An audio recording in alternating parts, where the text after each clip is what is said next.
Hola, buenas tardes. Bienvenidos a una nueva charla sobre el título genérico que damos a estas charlas, sobre la ciencia de la espiritualidad.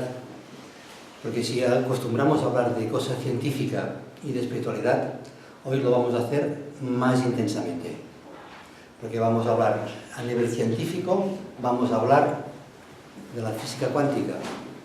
Y a nivel de espiritualidad, vamos a hablar de la filosofía oriental.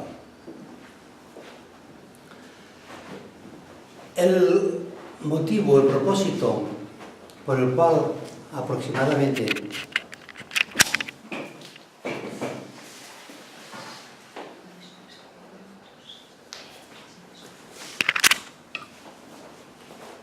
se fundó la Asociación de Amigos de la India el 8 de enero de 1967, o sea, casi, ahora dentro de poco, hará 50 años, el propósito fue fusionar, importar la filosofía oriental, la espiritualidad oriental, traerla hacia Occidente.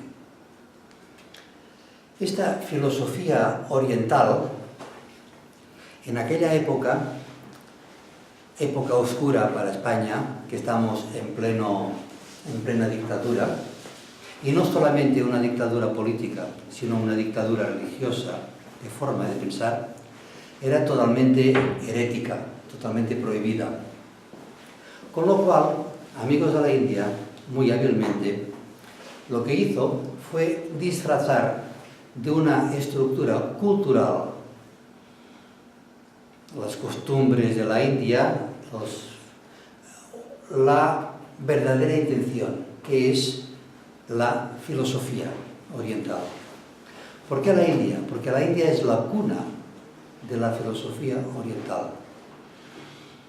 Y esa forma de pensar, a través de Panikkar, a través de muchos conferenciantes, se dieron muchas conferencias aquí en la India, dando a conocer esta forma de pensar de la espiritualidad oriental. La forma de pensar de Oriente es distinta de la forma de pensar de Occidente, y esto lo debemos de tener muy claro. En Oriente hay dos estratos perfectamente separados. Uno son los monjes, personas, almas avanzadas, que reciben un entrenamiento muy profundo, una gran espiritualidad, están situados en los monasterios, y luego hay el pueblo, que quedan así un poco abandonados. Una parte hay sabiduría, que en otra parte simplemente hay devoción.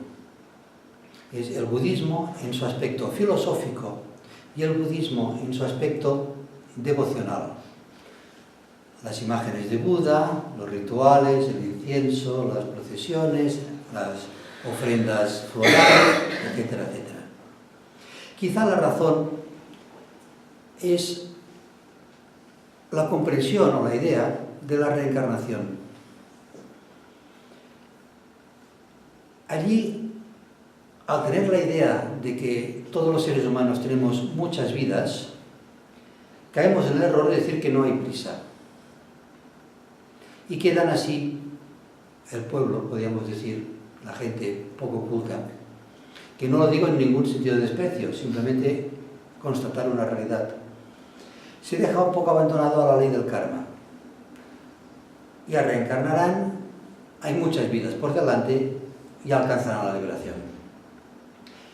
Y se dedican principalmente a aquellas almas avanzadas que tienen su liberación más próxima. En Occidente las cosas son distintas. Aquí la ley de reencarnación no se conoce. Ahora empezamos ligeramente a comprenderla. Por lo cual hay una vida. Y esa vida hay que vivirla ya, porque es corta, porque se acaba enseguida. Y entonces la forma de educar a las masas es mucho más intensa. Y las personas más destacadas, más filosóficas, los místicos, los filósofos, si no encajan dentro de unos dogmas, están apartadas, exactamente todo lo contrario. La forma de encarar la espiritualidad en Oriente va dirigida a la búsqueda del ser interno, el Dios en el corazón de todos los seres humanos. Aquí, en Occidente, el concepto de Dios es el Dios trascendente, aquel Dios allí en lo alto de una nube que dirige de lejos los destinos de la humanidad, que hay que adorarlo en una iglesia, no dentro de nosotros mismos, sino en una iglesia con determinados rituales, un Dios justiciero que premia a los buenos y castiga a los malos, y que hemos de temer. El temor de Dios es una ilusión. No tenemos que tener temor de nuestro propio ser interno, de nuestro Padre. Es una forma distinta de cara a la espiritualidad. Y aquí en Occidente, aquellos místicos que se comunicaban con el Señor estaban perseguidos. Afortunadamente las cosas van cambiando porque se están fusionando la espiritualidad de Oriente y de Occidente. Es el trabajo que estamos haciendo aquí en Amigos de la India y que se está realizando en muchas partes. No tenemos la exclusiva ni muchísimo menos. ¿Qué paso importante se dio hacia 2000 años en el acercamiento Oriente-Occidente? Un gran maestro, el Jesús de Nazaret, el maestro de maestros, eligió Palestina, un punto intermedio entre Oriente y Occidente. En cierta forma, ya intentó establecer este nexo de unión entre dos formas de ver la realidad distintas, de enfocar la espiritualidad de forma distinta. Hay otra razón por la cual eligió Palestina y concretamente eligió el pueblo judío. Ya lo hemos dicho en otras ocasiones, que el pueblo judío es el punto focal donde está anclado el karma planetario. Es decir, el tercer rayo, la inteligencia activa, que se expresa a través de la mente concreta, es un karma no solo de la humanidad, sino que es un karma del planeta. Incluso podríamos hablar de un karma del sistema solar. Porque el tercer rayo fue la energía que expresó, perfeccionó el logo solar en una encarnación anterior, en un Mahamantra anterior. Y esto lo estamos arrastrando. Es la mente concreta, la separatividad, el yo, el tú, que nos da la mente, la matadora de lo real, según palabras de Madame Blavatsky. Y el maestro de maestros, Jesús de Nazaret, eligió precisamente el pueblo judío. La humanidad tenemos que estar muy agradecidos porque desarrolló, a través del pueblo judío, se ha desarrollado tremendamente la mente. Pero, como luego veremos, hemos de trascender la mente para realizar, llevar a cabo el propósito del logo solar en este, nuestro segundo sistema solar. ¿Qué es lo que hace la ciencia? La ciencia lo que hace es investigar, averiguar qué es la realidad. Esto es lo que intentan los científicos. Ya en el siglo V a.C., Demócrito, según nos dicen, creó la filosofía atomista. Es decir, que la realidad, la materia, estaba construida de unos ladrillos, unas unidades que denominaban átomos. La palabra átomo viene del griego, que significa tomos, partir. El tomo de la enciclopedia es una cosa partida. Y a, que significa negación, que significa no. Es decir, el átomo es algo que no se puede dividir, que no se puede partir. Y esta filosofía de Demócrito la hemos arrastrado durante montañas de siglos. La física está basada en esta teoría. Esta mesa está compuesta de átomos que se agrupan en moléculas, y este conjunto de moléculas es lo que denominamos físicamente, se denomina la masa. Una cosa que pesa, que yo puedo coger, puedo levantar, puedo lanzar, darle una fuerza, acelerarlo. Es el principio de la física actual, de la física newtoniana que denominan. Si nos vamos más a nivel de átomos, tenemos la química. Átomo de hidrógeno, de oxígeno, de helio, de carbono. Todo está compuesto de átomos, según la química. Y estos átomos, que están en una tabla periódica que se llama la tabla periódica de los elementos, con sus valencias, sus combinaciones, que es el agua, 2 átomos de hidrógeno y 1 de oxígeno. Es la química. Esto es nuestra química. Si estos átomos que se agrupan en moléculas les incorporamos algo que no sabemos lo que es la vida, porque no es una cosa estática como la química, sino una cosa dinámica como la vida, tenemos la ciencia de la biología. La biología aplicada al ser humano, tenemos la medicina. Y así ya vemos a grandes científicos, hoy día, hace 25 siglos de la teoría atómica, que están siguiendo la línea atomista. Es decir, nuestro pensamiento son unas células que están compuestas de unas moléculas con una sustancia química que se denomina serotonina. Las emociones son unas hormonas, unas sustancias químicas, y para curar al cuerpo humano hay que ponerle sustancias químicas, es decir, medicamentos. Estamos en la filosofía atomista, aún. Pero la evolución sigue. Y en el año 1700, si no recuerdo mal, 68, vino un señor, el señor Huygens, que se preguntó qué era la luz. Hasta aquel momento, ¿qué era la luz?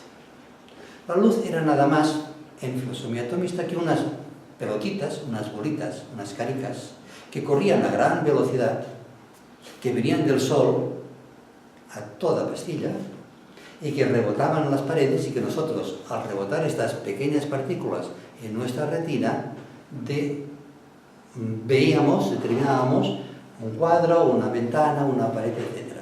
Esta era una filosofía atomista, o sea, filosofía corpuscular de lo que era la luz.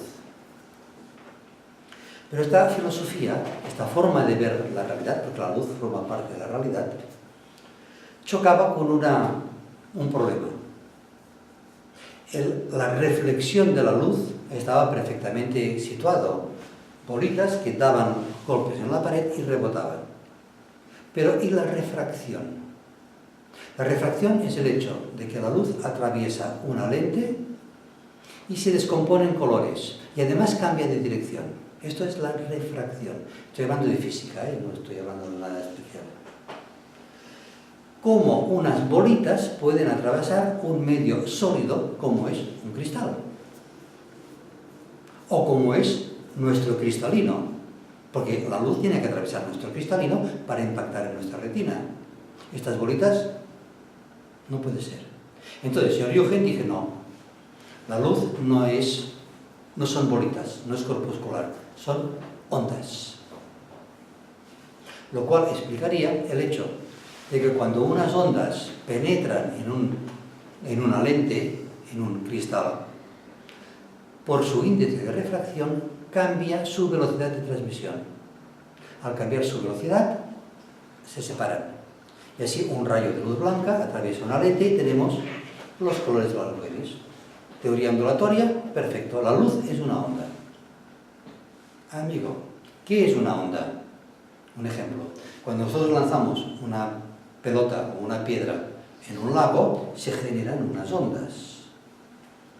Ahora mismo que os estoy hablando, estoy generando unas ondas sonoras que son físicamente las ondas de presión, que se transmiten, pequeñas presiones que se transmiten, que llegan a vuestros tímpanos, mueven ligeramente el tímpano y vosotros me podéis oír.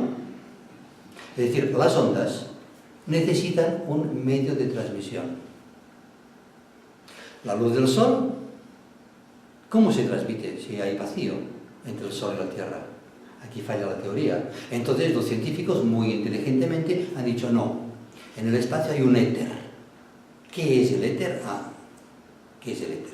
Pues aquello que sirve para transmitir las ondas de la luz, pero está vacío, no hay éter. Entonces la teoría ondulatoria se va a paseo. ¿Qué hicieron los científicos? Hicieron el fantástico, el fenómeno, el experimento de la rejilla. Vamos a explicar más o menos en qué corresponde el experimento de la rejilla. Tenemos un cañón y tenemos una pantalla en la que, bueno, el cañón, soy muy mal dibujante, estaría enfocado en una rejilla. Vamos a hacer el primer experimento. Este cañón nos está lanzando canicas, pequeñas partículas corpusculares, pequeños corpúsculos. Lo lanza a través de esta rejilla y ponemos aquí otra pantalla que vemos lo que pasa por esta rejilla. ¿Qué pasará? Pues esta rejilla se nos formará aquí lo que denominan en física cuántica un patrón corpuscular. Es decir, muy sencillo. Los científicos inventan palabras muy complicadas para explicar cosas muy sencillas. Pues estas pelotitas irán impactando aquí. Ningún problema. Hasta aquí, comprendido. Seguimos el experimento. A su lado ponemos otra rejilla. Las pelotitas pasarán por esta segunda rejilla y ¿qué nos encontraremos en la pantalla? Pues un segundo patrón corpuscular. Esto, a ver, abuso de vuestra imaginación, esto sería el proyector, esto sería una rejilla y aquí tendríamos la pantalla, ¿vale? Hasta aquí todo perfecto. Bueno, vamos a repetir el experimento, pero en lugar de poner pelotitas, canicas pequeñas, vamos a poner electrones. No, perdón. Vamos a poner ondas.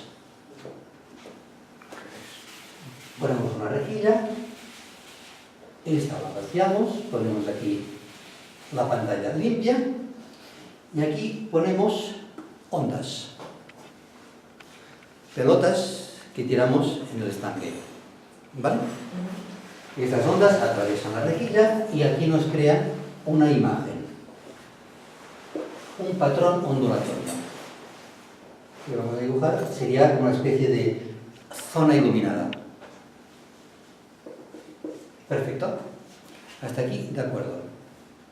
Seguimos el experimento. Ponemos aquella rejilla que hemos quitado antes, la volvemos a poner y mandamos las ondas. ¿Qué podríamos esperar? Que las ondas que pasan por esta segunda rejilla aparece aquí como una zona exactamente igual. Bueno, pues no. Nos aparece aquí una zona y luego toda una zona, unas zonas intermedias, que a medida que nos apartamos van bajando de intensidad. En física cuántica se lo denomina un patrón interferencial. ¿Qué significa un patrón interferencial? Tenemos aquí una piscina, tiramos una piedra y se forman ondas. ¿Vale? Vamos a tirar dos piedras. Una aquí, que ya la tenemos dibujada, y otra aquí, que genera también sus ondas. Si nos situamos en un punto equidistante de los dos, las ondas, el agua subirá a la vez, con lo cual tendremos más altura. Pero si nos situamos en otro punto más lejano de este que de este, una onda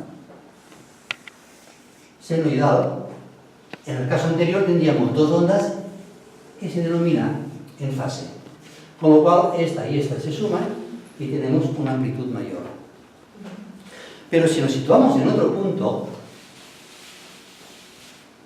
como el agua, la onda tarda un cierto tiempo, nos encontramos con una onda en oposición de fase. ¿Qué significa? Que cuando la onda que llega por aquí hace subir este punto, la onda que llega por aquí lo hace bajar. Con lo cual, este punto se estará quieto. ¿Vale? Es física pura, no es nada... ¿Qué pasará? Pues que aquí tenemos un punto en que las dos ondas se suman, aquí se restan, aquí se suman, aquí se restan, aquí se suman, aquí se restan. Tenemos un patrón interferencial.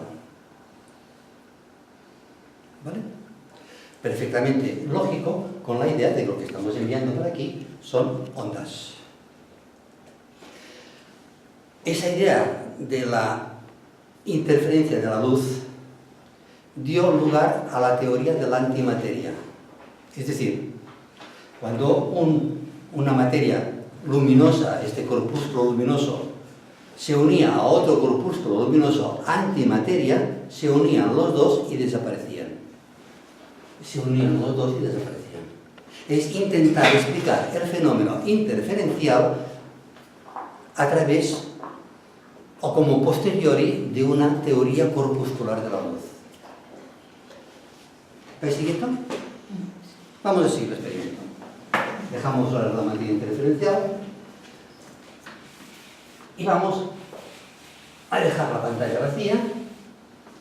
Y aquí, primero corpúsculos, luego ondas, y ahora vamos a poner electrones.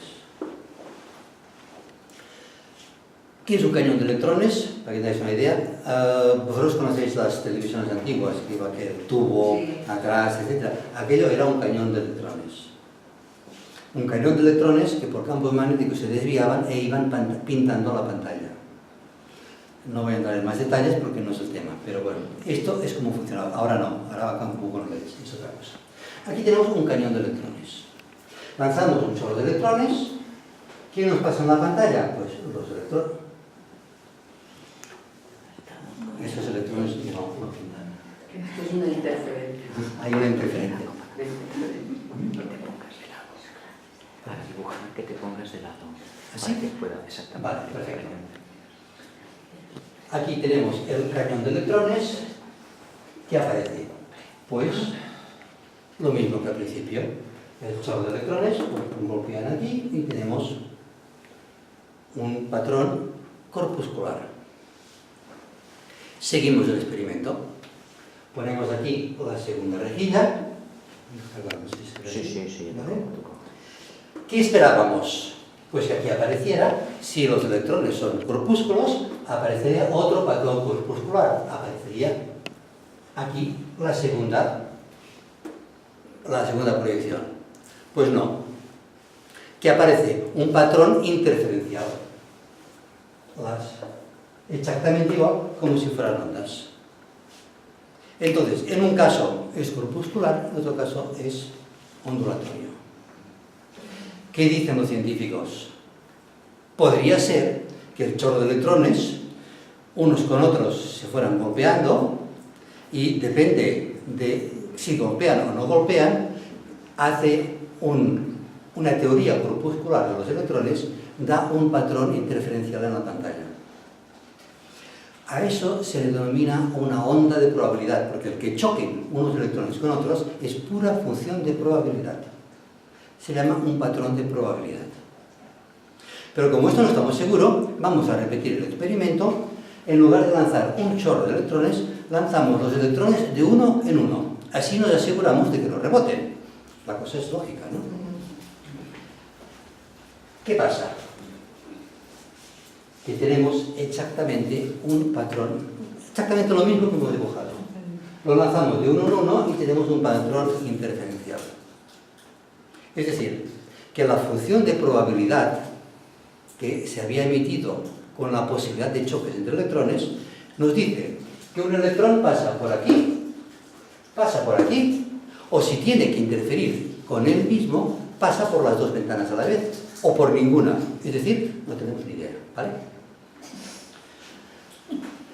Bueno, los científicos, esto, es decir, que no tienen ni idea, esto les duele en el alma.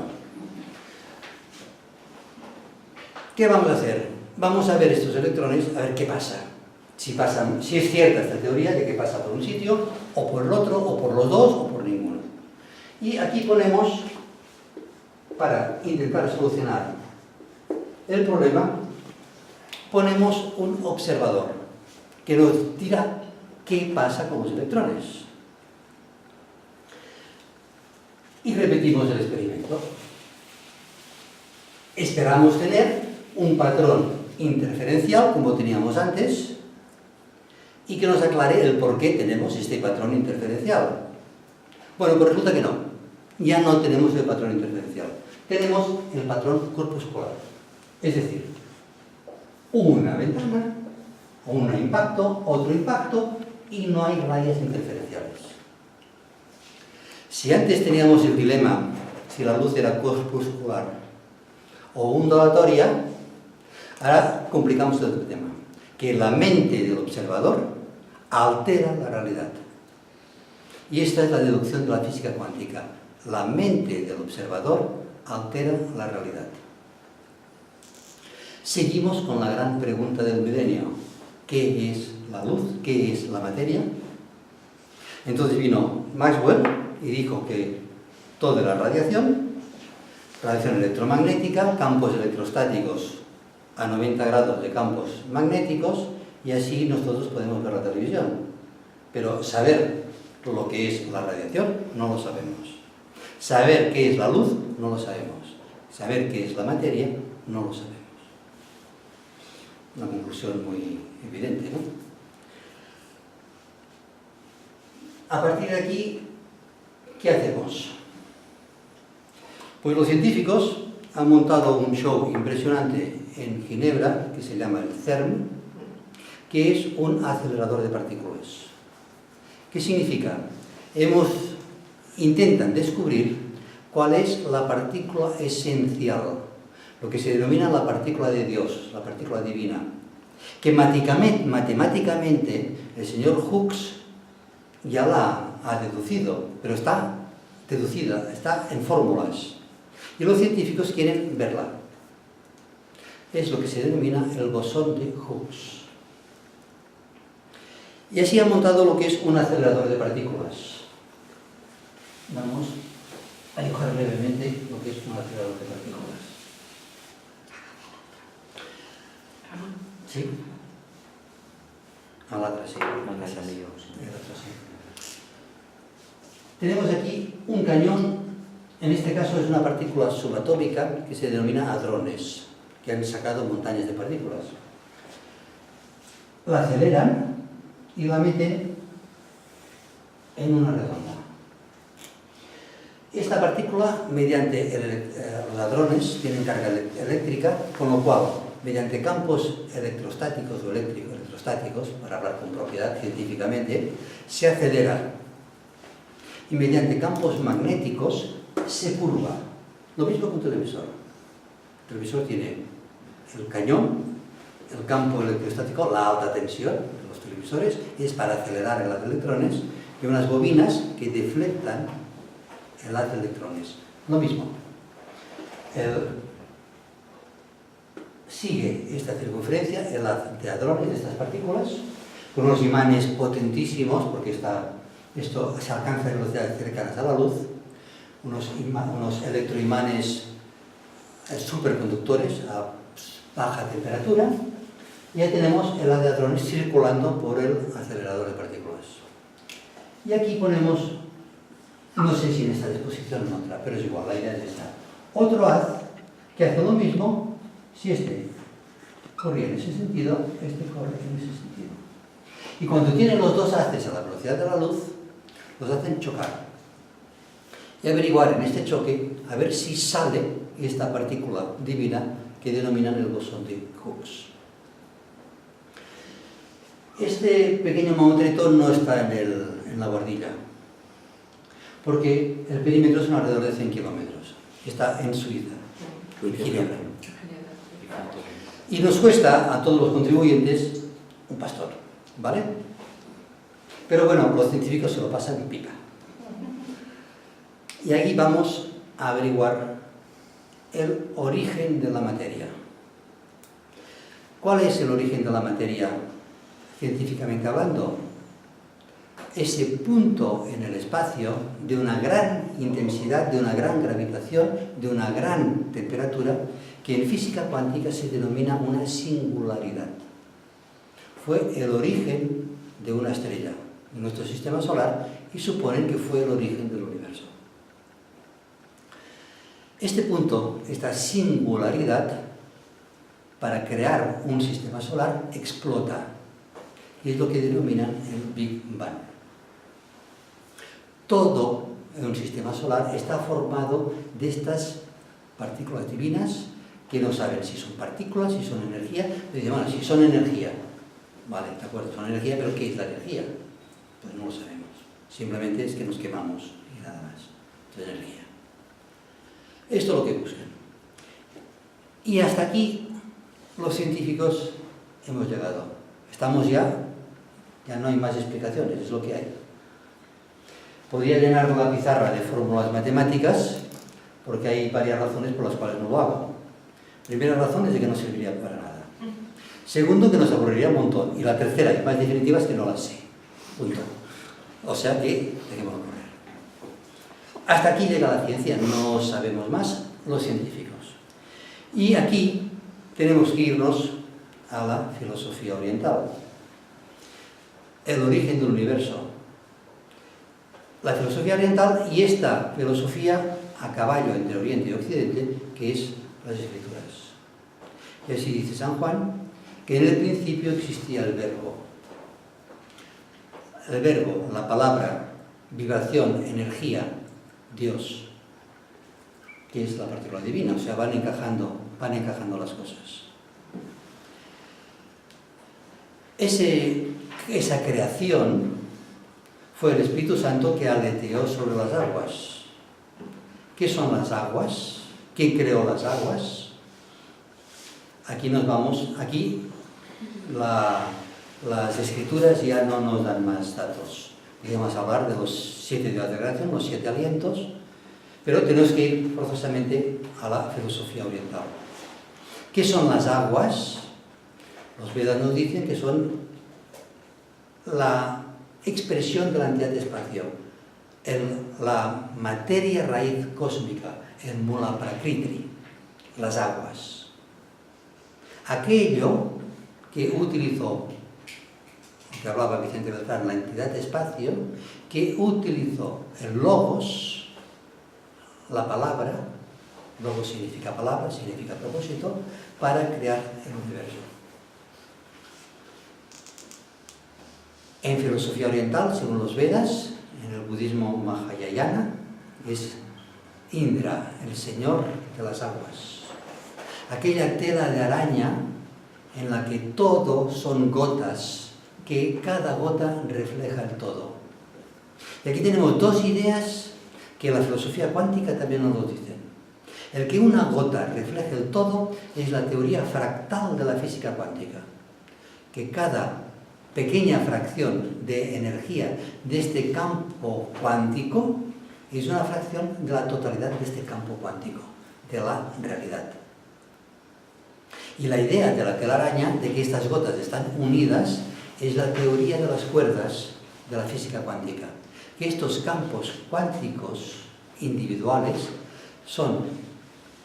están unidos con un campo cuántico general que se denomina en física cuántica el campo cuántico unificado. Las dos filosofías están confluyendo en una unidad general a nivel cuántico. Es Indra, la telaraña de Indra, en física oriental. Y ahora nos vamos a la sabiduría antigua, que resume todas las filosofías, que es lo que denominamos aquí la sabiduría antigua, que dice: los mundos son el resultado del sonido. Sonido, vibración. Es todo. Lo que existe es sonido. De aquí no me extenderé porque hay una conferencia sobre el sonido, que se llamaba Psicología del Sonido. Todo es sonido, todo es vibración, todo es energía vibrante, energía inteligente, energía consciente. Nos dice la sabiduría antigua, primero fue la vida, primera emanación, luego fue la materia, segunda emanación, tercer logos. Y la unión, el intermediario que atrae la vida, la materia hacia la vida, para que la vida pueda expresarse a través de la materia, construyendo formas, es decir, construyendo todo lo que vemos, es el sonido,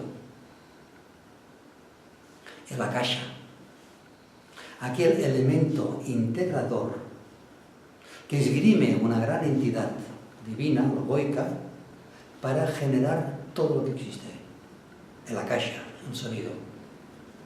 Este akasha que se refleja en la luz astral, como lo que todo el mundo conoce, los registros akáshicos, es decir, que registra y mantiene todo lo que ha existido, lo que existe y lo que existirá. Es la función tiempo. Están los registros akáshicos, esto lo sabéis todos, en el primer subplano del plano astral, que se refleja en el plano etérico, en los mundos inferiores, como electricidad, magnetismo y lo que generalmente se denomina como prana. El prana es un reflejo de la ley de atracción cósmica, lo que atrae la vida a la forma y lleva todo a la manifestación. Esto es difícil de comprender, pero nos dice la sabiduría antigua. ¿Qué es, pues, la realidad? ¿Qué es la verdad? Porque la realidad y la verdad es lo mismo. La verdad lo busca la persona espiritual. La realidad lo busca la persona científica. Y la realidad y la verdad es lo mismo. Cuando alcanzamos ciertos niveles de profundización, el científico se ha de volver espiritual y el espiritual se ha de volver científico, porque todo es lo mismo. ¿Qué es? ¿Qué es, pues, la materia? Vibración, energía, sonido. ¿Qué nos dice la sabiduría antigua? Que lo homogéneo, ese uno, ese campo cuántico unificado, se expresa, se diferencia, se hace heterogéneo sin dejar de ser uno. Esto nos lo dice la ciencia y nos lo dice la sabiduría antigua, la filosofía oriental, la espiritualidad. Estamos convergiendo sobre los mismos puntos, con distinto lenguaje, pero en el fondo el concepto es el mismo. Un sabio, un científico alemán, dijo, no recuerdo el nombre porque es un nombre muy complicado, que quien no se asombra con la física cuántica es que no comprende lo que es la física cuántica.